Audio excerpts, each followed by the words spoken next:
Still waiting in line? Again? That's time you'll never get back. Save time and money with Stamps.com. Over 4 million businesses have skipped the line with Stamps.com. Join them to save up to 90% off carrier rates from your computer or phone right now. Print postage for certified mail, registered mail, and packages in seconds. Then schedule a pickup right from your home or office. For a limited time, go to Stamps.com and use code PODCAST for a free welcome gift. Taxes and fees apply. Every afternoon, there are 4 things you need to know about. They tend to happen after about 3 p.m. Eastern, and before you get home, you might as well learn about them before you hear it on the evening news. That's my job. I'm Erick Erickson. Tune in wherever your podcasts are available, on YouTube, Spotify, Apple, whatever. You'll get the 4 things to know in the afternoon. Search Erick Erickson or go to erickerickson.com/4 things to know for the links. Be more informed than your family and friends.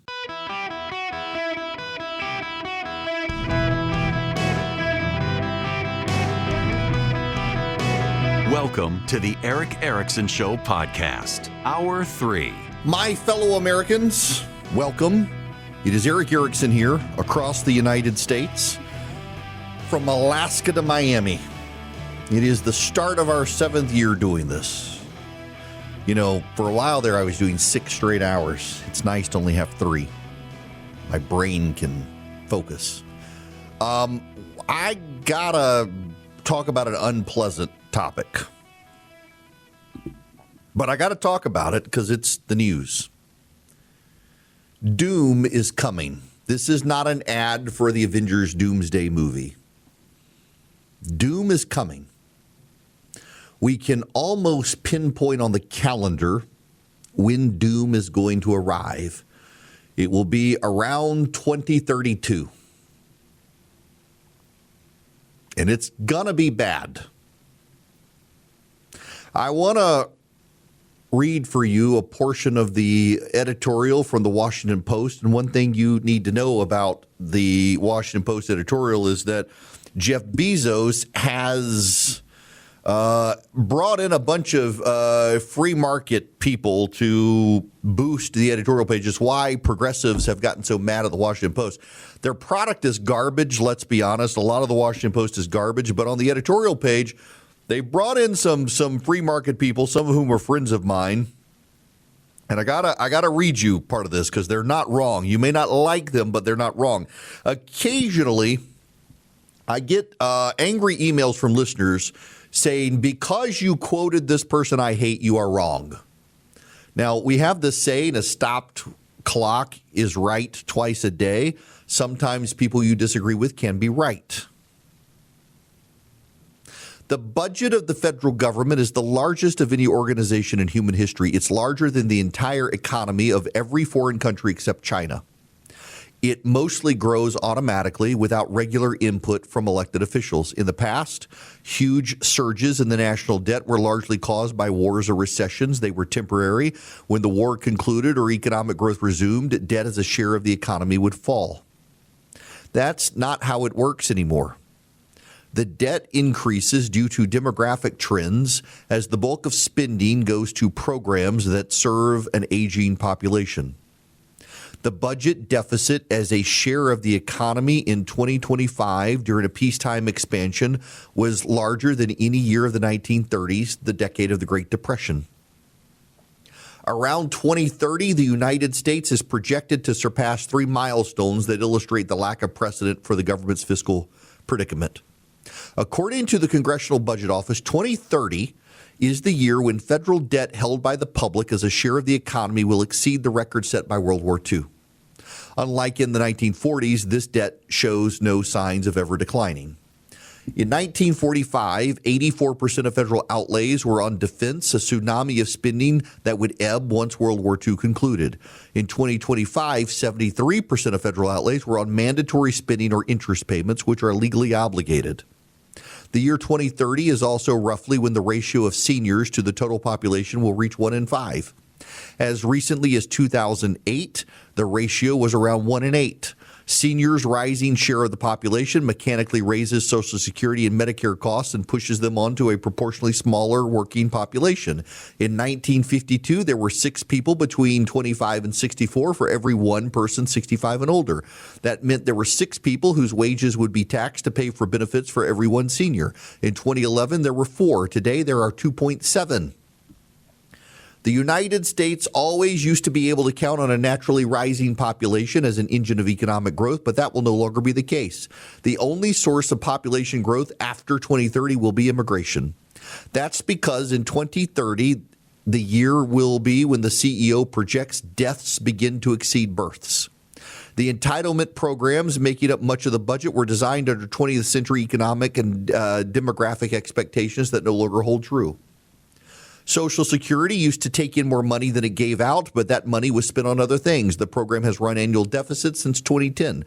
It's projected to be insolvent in 2032, at which point seniors will receive roughly 1/4 cut in the benefits across the board. Medicare's budget busting makes Social Security's look modest. Of the projected $138 trillion budget shortfall over the next 30 years, $109 trillion of that will be from Medicare. Rising health care costs combined with an aging population receiving far more benefits than it ever paid in taxes spells fiscal Armageddon. The Medicare Hospital Insurance Trust Fund will go solvent in 2033. The fiscal challenges scheduled to arrive in the 2030s are actually based on optimistic assumptions. They are from the Congressional Budget Office's baseline estimates, which assume no wars, no recessions, low and stable inflation, and no government program or tax changes.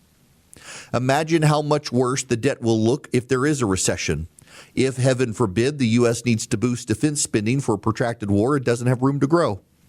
Starting with World War II levels of debt and exceeding Great Depression levels of annual deficits, the U.S. is not prepared to face the demographic-induced challenges that loom, let alone world events nobody can predict. Budget hawks have been talking for years about many of these problems, and it may have felt like not much has happened. The federal budget has been able to withstand more than many expected, but in the 2030s, the bill comes due.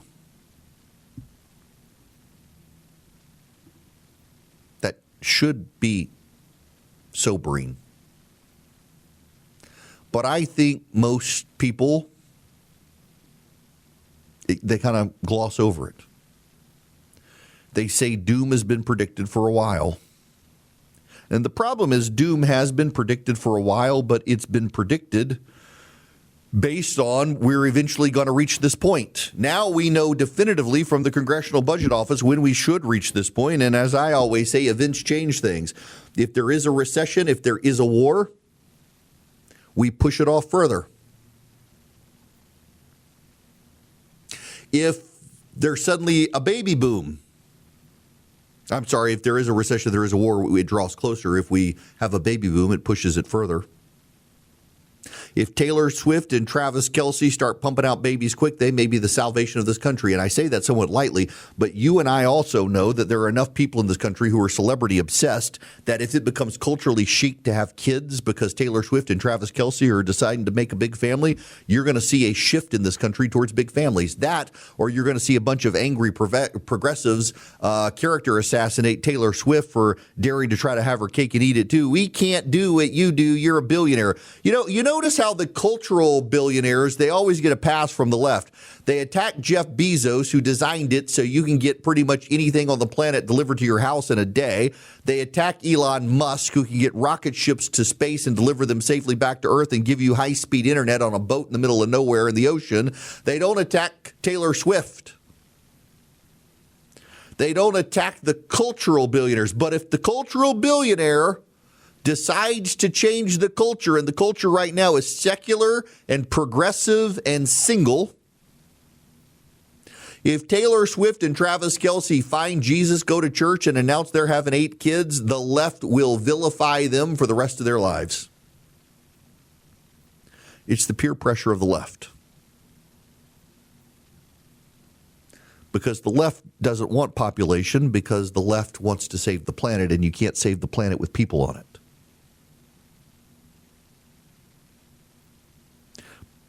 But the chickens are coming home to roost, my friends. 2 years ago at the Red State Gathering, I interviewed Mitch McConnell. I don't care what you think about Mitch McConnell. I have said much critical of Mitch McConnell over the years. We kind of had a seeing eye to eye on Ukraine and several things, and he approached me about engaging and engagement, and we found we had a lot more in common than we thought. And I asked him 2 years ago on stage, we know this is coming. We know we're headed off a fiscal cliff. Why isn't Washington doing anything about it? And McConnell, who's been in Washington since the 80s, who knows a thing or two about getting stuff done, whether you like him or not, he said, we'll fix it. He has every confidence it'll be fixed. And he has every confidence it will not be fixed until we head off the cliff together. Why? Because if the Republicans make changes right now, the Democrats will vilify them. If the Democrats make changes right now, the Republicans will vilify them. It is politically too risky to do anything until the crisis is upon us and it forces action. One of the things that has to happen is the retirement age must be raised from 65 to 67. Another thing that must happen is stopping the automatic rate increases. Another thing that must happen is transitioning Social Security from the current system to a private market solution like George Bush wanted in 2005, where had the Bush solution been implemented in 2005, the people who are beginning to retire right now would be multimillionaires. Not making that up.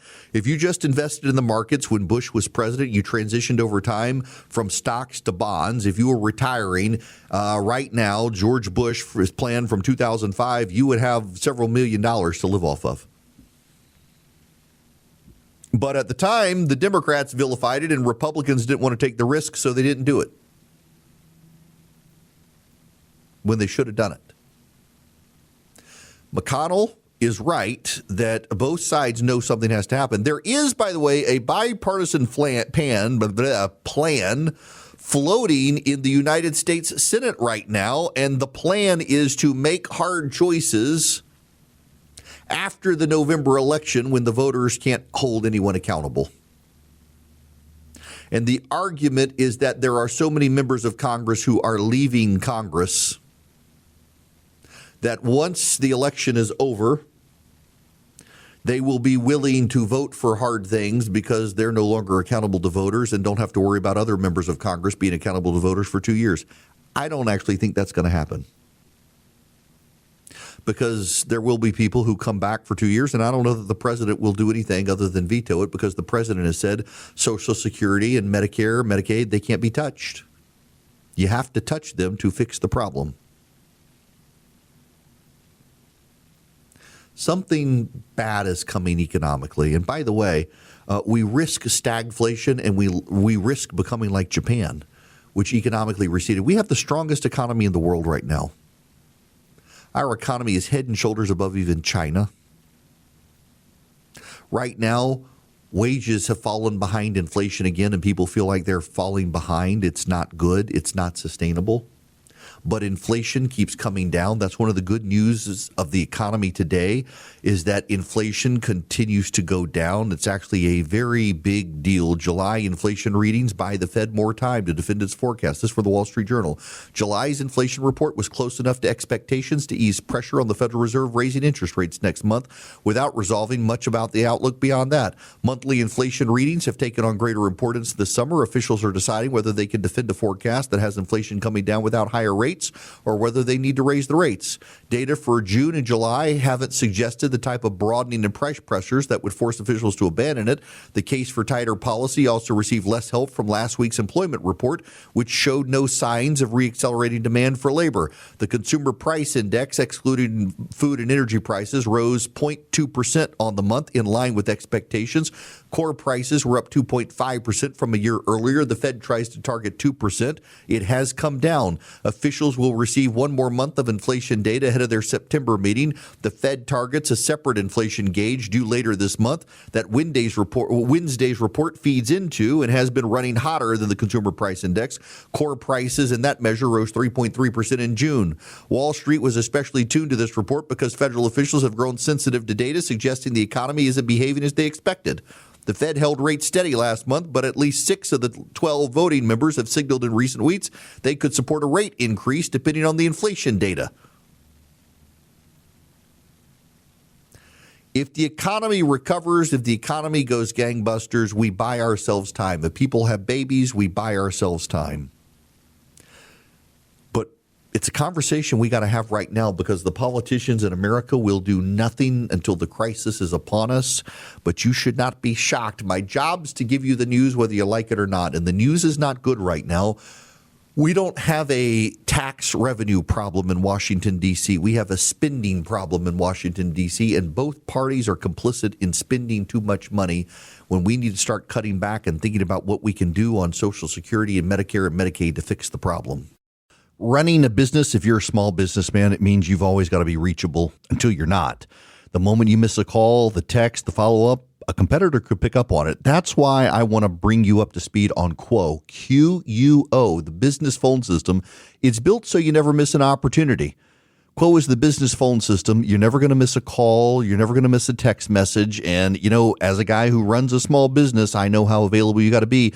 Quo's the number one rated business phone system on G2. It's trusted by over 90,000 businesses. They rely on it to stay reachable and look professional every day. And it sets up in minutes on any device. You can keep your existing number. You can add teammates as you grow. There's no IT. There's no hassle. It's got an AI agent that even integrates with Claude, no less, and Zapier and HubSpot and more. Money's on the line. Always say hello with Quo, Q-U-O. Try Quo for free. Plus, get 20% off your first 6 months when you go to quo.com/Erick, E-R-I-C-K. That's quo.com/Erick.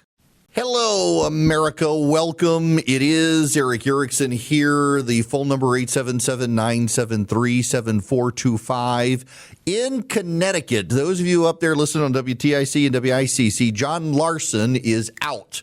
John Larson is the 7th House Democrat to lose a primary this year. This is the most losses for incumbents in primaries outside of redistricting years going back to the early 20th century.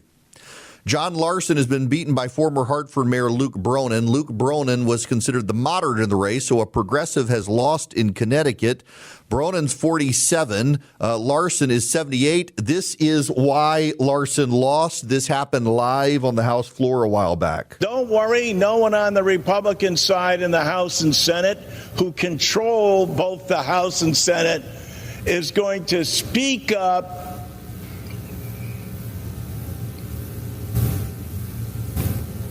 and challenge us.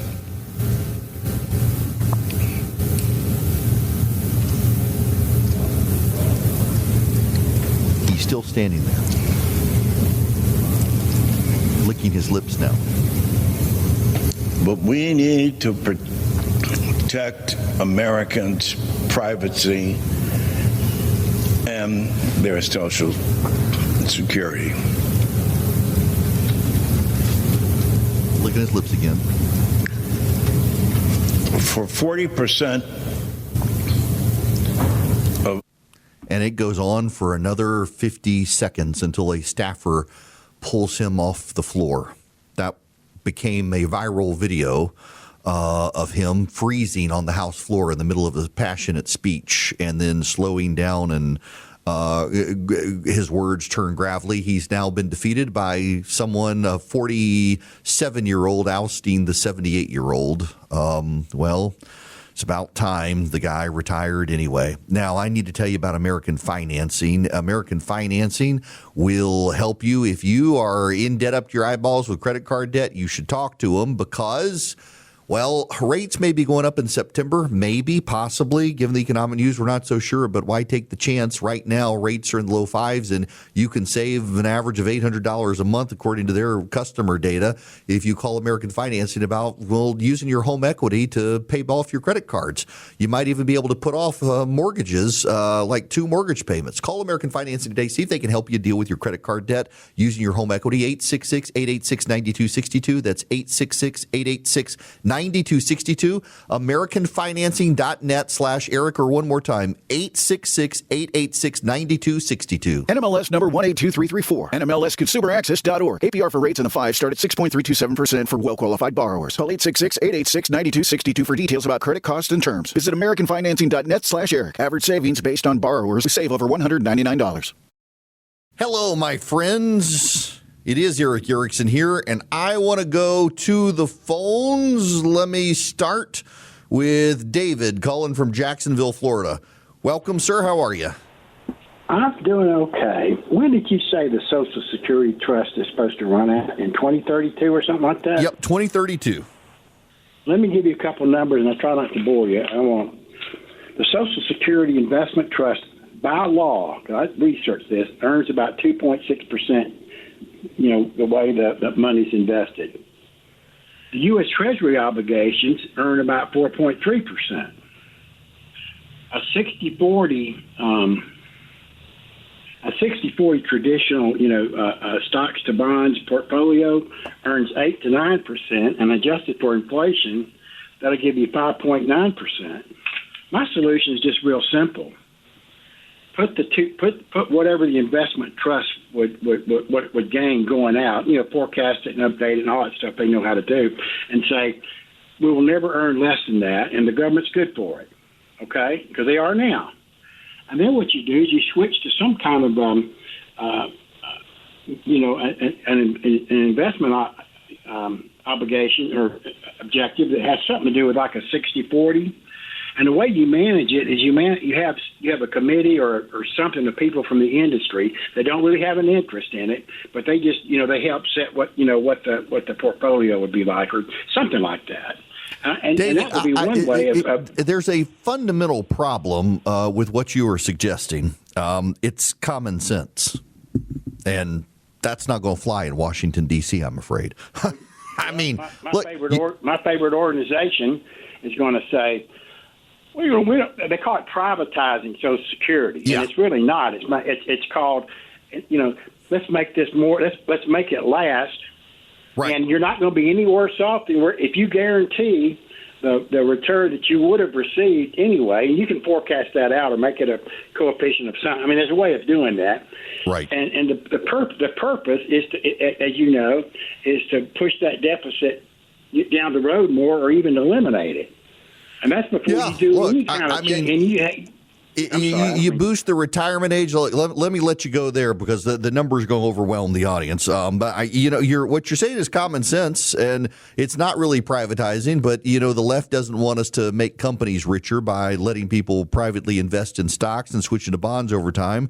They want it to be based on some sort of government annuity and bond, and they're you're going to have to force the issue at some point.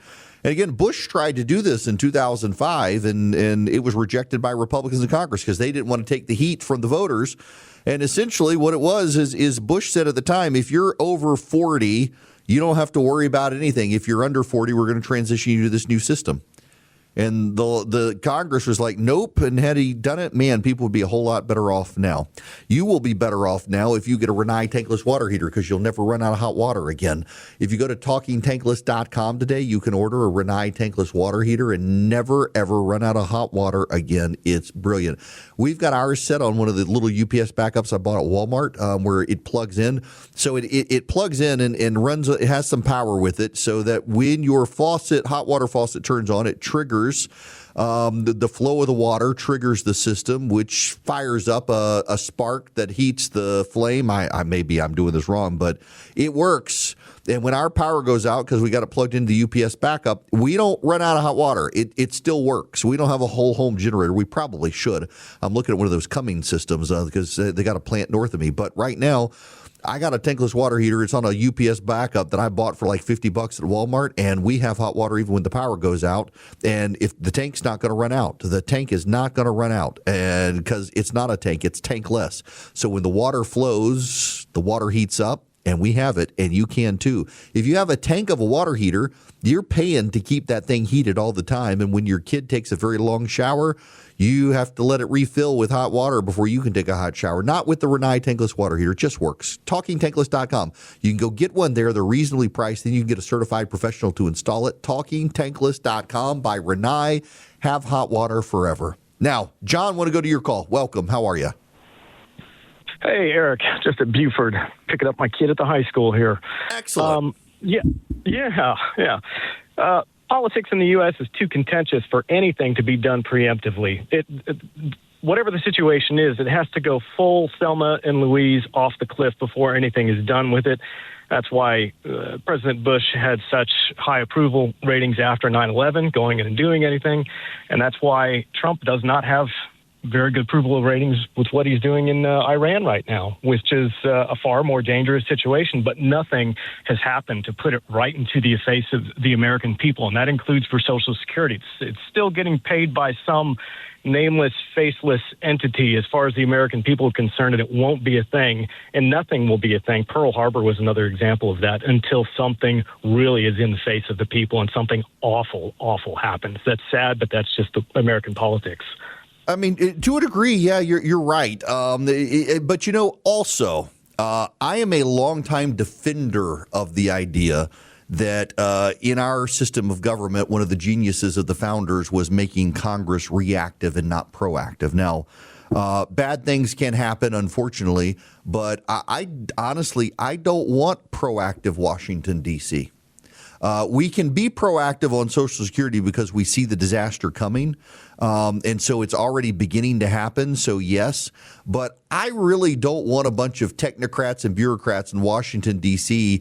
Gaming out the worst case scenarios of what might be happening. And so let's pass laws in Congress and regulations to prevent something that might happen that we don't know is going to happen. We know the Social Security Medicare crisis are going to happen because we know population is declining.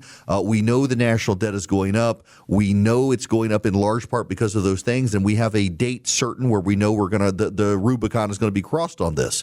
And so it's not really a hypothetical. So what really could change the dynamic now is Congress doing something. But too often in Washington, D.C., we have these people who twiddle their thumbs. They have too much time on their hand, and they say, you know what?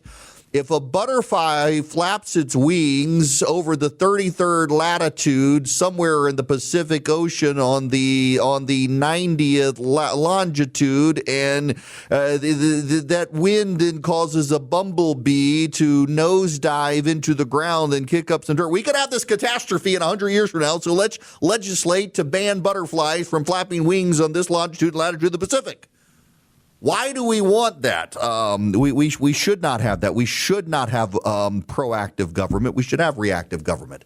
Now, the reactive government can, of course, ensure we have a military that is ready to stand wait because we know bad things happen. A reactive government can deal with Medicare, Medicaid, Social Security now because we know the bad thing is going to happen. A reactive government can react to the things that we can see right now on the horizon without being so proactive that they project over the horizon something that may or may not happen. There is a difference there. But, yeah, I mean, government itself is bad at predicting the future. It's not really a prediction, though, to understand that Social Security is premised on X number of people being in the workforce to cover Y number of retirees, and that balance is shifting. We can deal with those things. Mitchell, you're going to be up next. Welcome to the show. Hey, Eric, thank you so much for taking my call. Sure. So my question, or wanting your opinion, you know how the Democrats love to get folks on record, for example, things like, if you believe the 2020 election was stolen, we're not listening to anything else you're saying because you're an idiot. Whether you're right or wrong, that's just something they do. What do you think? Do you think it's time for people like Mike Collins in Georgia and other Republicans running around the country? Do you think it's time to put the Democrats on record and just ask them, do you still support Anthony Fauci? Yeah, I think so. Given what we know about his diaries, yes. And by the way, I'm glad you brought that up, Mitchell, because I do need to disabuse people of one issue that's circulating right now. You know, there's this story out there that Fauci privately fretted about miscarriages due to the mRNA COVID vaccine. A lot of people circulate this. If you actually read his entire text thread and the research that was done because of his text thread, it turns out that there was no connection between the mRNA COVID vaccine and miscarriages. He was privately concerned that it could happen. They researched it. And I got to tell you, people like Alex Berenson, who's been one of the biggest opponents of the COVID vaccine and biggest critics of how COVID was handled, even he, who hates Anthony Fauci, is like, Fauci wasn't wrong. They looked into it. There was no tie-in there. I've seen a lot of people recirculating the private text message of Anthony Fauci to suggest that he knew there was a tie to miscarriages. That's not it at all. He wanted research because he was concerned. The research was done. They couldn't find a tie. And even the people who think the COVID vaccine has caused all sorts of problems, and in some degree it has, particularly young men with heart issues, there's no credible evidence whatsoever that it was tied into miscarriages. There's no meaningfully statistical difference between women who got it and didn't over miscarriages. So just keep that one in mind. But what we do know about Anthony Fauci now from his diaries is that he was applying pressure to members of the media to silence individuals on the right who cast doubt on some of his prescriptions. And we also know he was flying blind. So, yeah, I think we should demand that Democrats be on record. But there's also something else here. There is something else. Don't get your back up when I say it, please. Why are we trying to get Democrats to take a stand on Anthony Fauci's position 6 years ago when they could be asked to take a stand on the socialist positions of today? One of the biggest problems I have with my own side right now is the insistence on relitigating 2020 still. If you believe the election was stolen in 2020, I'm not going to be able to talk you out of it, but you're not going to be able to talk me out of the fact that I think you're a conspiracy theorist. Why are we relitigating 2020 and why are we relitigating COVID in the year of our Lord 2026 when we right now have socialists who believe that the government needs to be more active in our lives and they hate Thanksgiving and they believe white people are racist and that you can't be racist to white people and we need to level the playing field by ensuring equal outcomes, not equal opportunity, et cetera, et cetera, et cetera, et cetera. If you're still gaming 2020 in the year of our Lord 2026, you're the person costing us victory in 2026 because there are too many people on the right who have traumatized themselves into permanent victimhood, believing that we can never win without addressing 2020 and COVID and the election when we won in 2024 with the popular vote without having to redo all those things. So move forward, not backward. We have problems today, not yesterday. Address the problems today. Demand accountability for the positions of the day, not yesterday, and we might actually be able to win some. I just think if we're trying to relitigate 2020 and Fauci, yeah, there's some reason there to do so. But why are you asking Democrats to stake out a position today on Anthony Fauci when the Democrats today could stake out a position on Abdel Al-Sayed and Mandami and Darlisa Chevalier and Bernie Sanders and Alexandria Ocasio-Cortez and the rise of the socialists and the communists and the Democratic socialists and the like? We got a lot of baggage for the Democrats right now to stake out positions on. We don't need to do it. We don't need to worry about what happened 6 years ago. I mean, the past is in the past. Right now, the Democrats and the president are dangerous, so maybe we should focus on the dangerous Democrats right now instead of Anthony Fauci, who's no longer in power. You can get to Anthony Fauci, but get to him through what's happening now, not get to what's happening now through Anthony Fauci. People are immediately going to tune out. It's a way to have those conversations. We should have those conversations. We just need to have those conversations without sounding like we're conspiracy theorists of the past. I may have to spend more time on this topic tomorrow because I've talked about this before. I see this on LinkedIn. Let me just read this to you. I lead a team of 9 people. We've had a desperate need for a senior associate role since April, and HR keeps telling me the pipeline was thin, nothing passing screening. So last month, I made a new email, changed my name, tweaked the dates, and applied to my own rec with essentially my own CV, the CV of the person who wrote the job description, and brother, I was auto-rejected in 6 minutes. Let me read that to you again. I wrote the CV of the person who wrote the job description. In other words, the person who needs the job filled put in her own resume with her name changed and was rejected in 6 minutes. Took a week to work out why. The filter was set to require a certain JavaScript with the word React, and my CV says React. That's it. That's the whole thing. Full stop. We've been rejecting every qualified applicant since April over punctuation while I sat in weekly meetings being told the market was tough. If you've been getting instant rejections from places you're clearly qualified for, it's possibly not you. Anyone else tested this? I'm now scared to look at the other two requirements.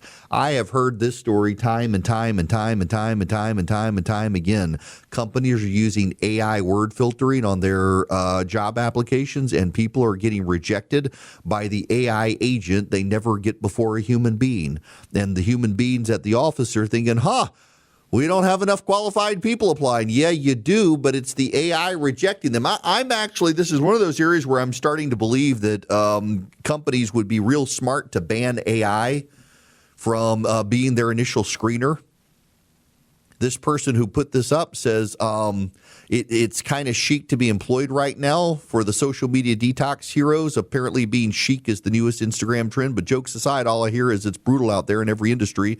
Then I found this on Reddit. A manager applied for their own job and got auto-rejected in 6 minutes. That got me thinking this isn't even new. We've had keyword filter horror stories for years, and did we now just hand the whole thing to AI and stop looking at the problems? I used to game this by hand, a random first line, so my cover letters didn't all open with "My name is Viviana and I need a job to buy food." 10 years ago, I was told to call the recruiter, ask a smart question before you apply, and stay top of mind. Does this still work in 2026 or just annoy people?